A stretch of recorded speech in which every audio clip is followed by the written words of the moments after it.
recognize my face. I am a polar explorer and motivational speaker. And that always catches me a little bit unawares because I had never imagined I would be a polar explorer. It was not part of my dreams and aspirations growing up. I also was brought up on a council estate in Bradford, so I didn't really know the outdoors. And life changed for me when I was actually in a difficult place. I had 18-month-old triplets, and I was in a broken marriage. I'd given my job up in the bank, and somebody told me about an advert asking for ordinary women to apply to be part of the first all-female team to walk to the North Pole. And there was every reason that I shouldn't apply for that. I had never skied, I'd never been outdoors. But I really think if we let the fear of our failure overwhelm us, then we really don't achieve anything. And so I was afraid, but I felt the pain and I just applied anyway. Thankfully, for me, the selection was over 9 months. And whilst I was completely hopeless at the beginning, I had 9 months and I put a plan together and I worked hard and I trained and I learnt the skills, how to read a map and all the things that they were asking of me. I was either looking after baby triplets at 18 months or I was training. And by putting everything in that I possessed to those two things and nothing else, I managed to get on the first expedition. That expedition was a relay. It was to the Arctic, and it was 5 teams of 4 women who went in relay format to the North Pole. So I was on the first leg of the journey, which was a great honour. And then Bravo came in, Charlie Delta, and finally on the 27th of May 1997, there they were, the last team Echo at the North Pole. I was at home with my children at the time. I wasn't even on the ice. And everybody celebrated this great success. But, it was everybody's success. And that's the same in any team or wherever you work. If everybody puts everything in that they can, that's when the magic happens. It's not just the people at the top. Every person is important to the success of a mission. And I truly believe that. I fell in love with the Arctic and expedition life, and I really wanted to make that my new career. So even though I still had small children and I was a single mother, I got together with 4 other women from that expedition, and 5 of us, we put together an expedition and we skied 700 miles across the windiest, coldest terrain on Earth, Antarctica.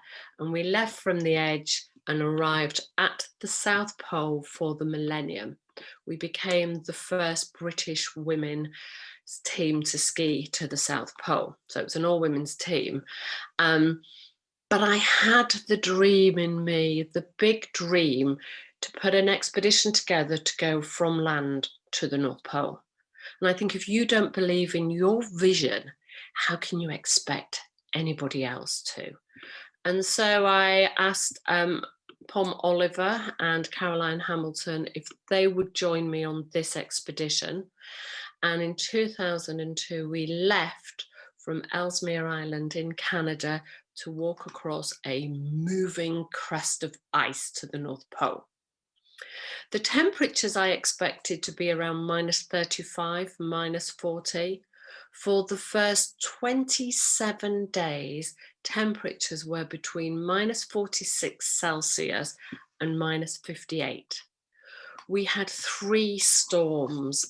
Everything froze. It was such a difficult environment to be in that we were physically surviving rather than, I think, performing.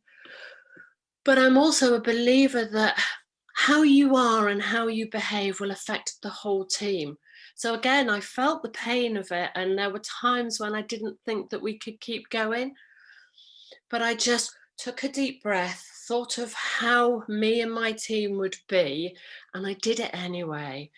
And how my team members behaved affected my psyche. So between us, we kept the faith and we simply just kept going. Our faces froze, our eyelashes froze.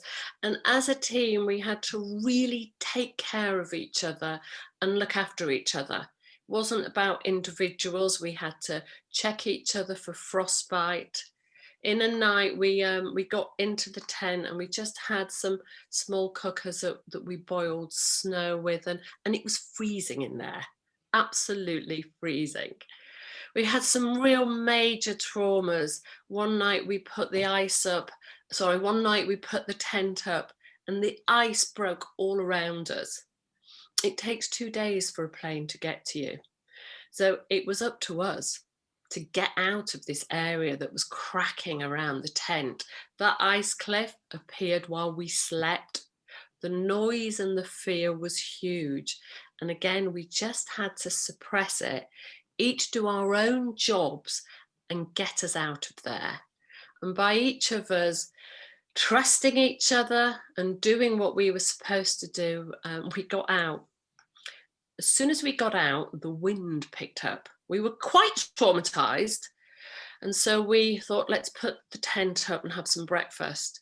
Within minutes, the wind was so much, all we could do was put the tent on the floor, put our sleeping bags under it and lie in there while the wind battered us for 3 days.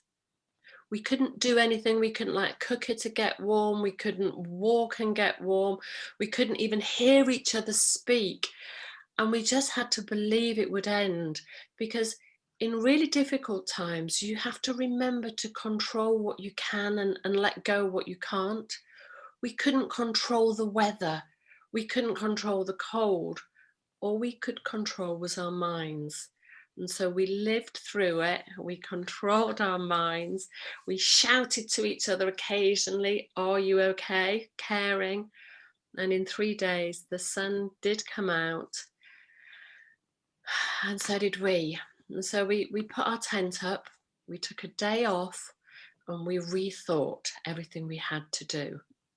We had frostbite. We couldn't have changed it in those conditions. Caroline had frostbitten fingers. They are when they are better. And Pom had terrible frostbitten toes. And she skied for 47 days on these toes just to keep the expedition alive. We knew she would have to leave the expedition, and we had a resupply on day 47. And when she left, we were down to 2, which was quite traumatic for us. The ice and the terrain changes as you get closer to the pole. We had more areas of open water. We had thin ice. And we had to do something that we were afraid of, because the ice is disappearing. And we were afraid of it, but we swam in the water in order to get there. We thought of everything we could do rather than all the obstacles that were against us. We put our sledges as bridges. We made our days longer and longer. And after 80 long, arduous days, we finally made the North Pole. We were the first women in the world to do that. And the papers always said, Anne Daniels and Caroline Hamilton, the first women in the world to walk to both poles. And that made me sad, because Pom was there in her spirit. And if she hadn't have kept going, we would never have got there. So it was Pom Oliver, Anne Daniels and Caroline Hamilton that made it.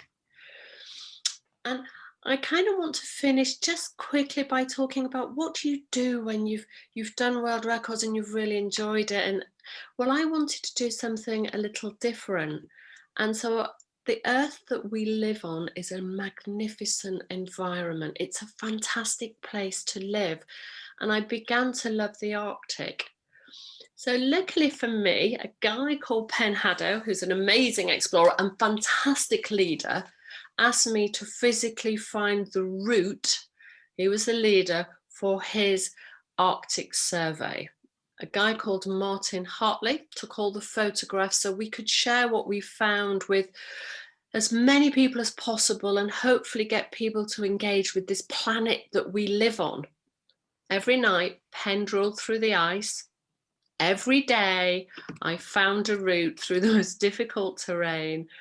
And every day, Martin took photographs. The year after, we went back with 3 of us to look at the warmth of the ocean and measure some more. Penn stepped out because we had so many scientists involved that a guy called Charlie Patton came in. The 3rd year, we went back again with a scientist and a filmmaker. And then finally, for the last 2 years, I've worked with NASA on the ice. I've worked with the European Space Agency. I've worked with scientists around the world.